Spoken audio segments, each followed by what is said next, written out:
इतना सन्नाटा क्यों है भाई? कोई तो जीता होगा. कोणीतरी जिंकलं असेल की ज्याच्यातनं जल्लोष होईल. पण महाराष्ट्रामध्ये जो सन्नाटा पसरला ते कसलं द्योतक आहे. काही काही गोष्टींवरती तर विश्वासच बसू शकत नाही. हे आमच्या इथे राजू पाटील बसलेत. कुठे आहेत राजू? कुठे आहे? इथे.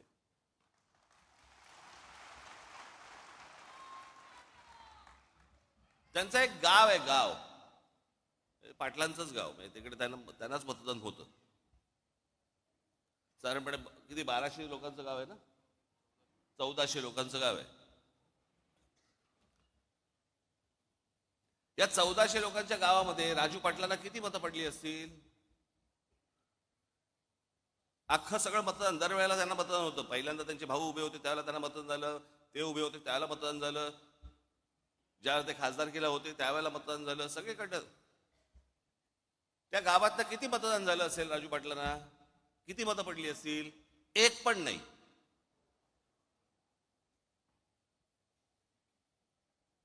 अख्ख्या गावातनं एक मत नाही पडत. जी 1400 मतं जी दरवेळेला राजू पाटलांना पडायची त्या गावामध्ये एक मत नाही पडत.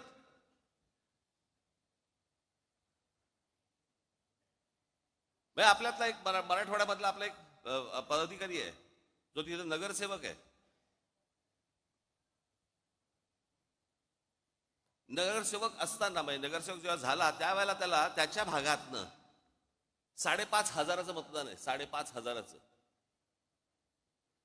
त्याच्या भागातनं.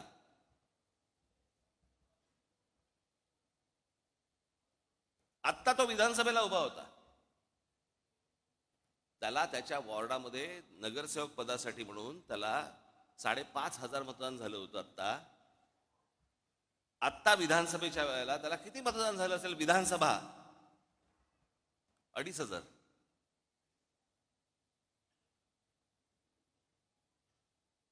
अनेक असे निर्णय आहेत महाराष्ट्रामध्ये झालेले की ज्याच्यावरती निवडून आलेल्यांचा विश्वास नाहीये. पडलेल्यांचा काय घेऊन बसलो आपण? रोज रात्री बायकोला बाळासाहेब थोरात काँग्रेसचे नेते 7 वेळा आमदार झाले. 7 वेळा. ही 8वी टर्म होती त्यांची. 7 वेळा जो माणूस आमदार केला 70 ते 80 हजार मताधिक्याने निवडून यायचे ते बाळासाहेब थोरात या निवडणुकीमध्ये 10,000 मतांनी पराभव होतो.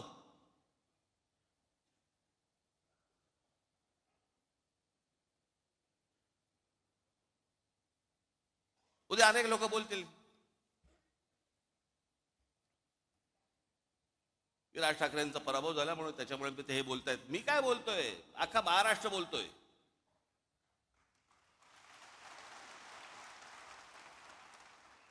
जे निवडून आले त्यातल्या अनेक लोकांचे मला फोन जे आले, जे सत्तेमध्ये आले आहेत त्यांचे मला अनेकांचे फोन आले. त्यांना शॉक बसलाय.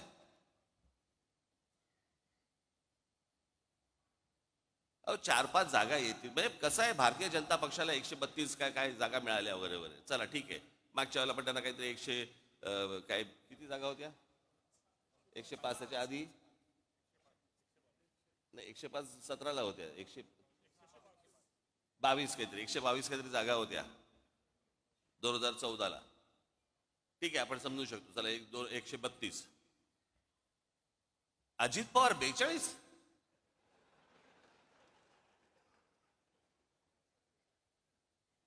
म्हणजे 4-5 जागा येतील की नाही असं सगळ्यांना वाटत असताना अजित पवार 42. कोणाचा तरी विश्वास बसेल का याच्यावरती?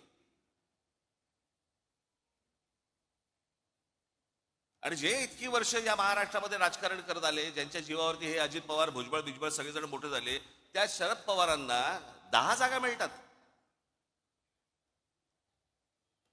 हे न समजण्याच्या पलीकडची गोष्ट आहे. न समजण्याच्या पलीकडची. गेल्या 4 महिन्यापूर्वी लोकसभा झाली. त्या लोकसभेला सर्वात जास्ती ज्यांचे कोणाचे खासदार निवडून आले असतील तर ते काँग्रेसचे निवडून आले. त्यांचे 13 खासदार निवडून आले काँग्रेसचे. बरोबर बोलतोय? एका खासदाराच्या खाली किती आमदार येतात? साधारणपणे 5 ते 6 आमदार येतात. 6 आमदार येतात, बरोबर आहे. सर्वसाधारणपणे किती आमदार यायला पाहिजे होते काँग्रेसचे? सगळे 6च्या 6 नाही पकडलं, पण एखाद्या मतदारसंघामध्ये 6च्या ऐवजी समजा 4 आलेत, 3 आलेत, काहीतरी त्यांचे 15 आमदार येतात.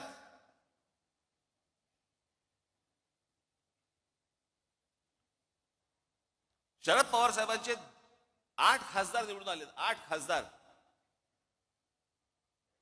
त्यांचे 10 आमदार येतात.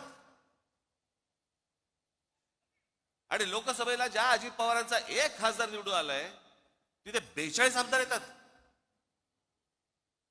4 महिन्यात फरक पडला लोकांच्या मनात. काय झालं, कशामुळे झालं, हा संशोधनाचाच विषय.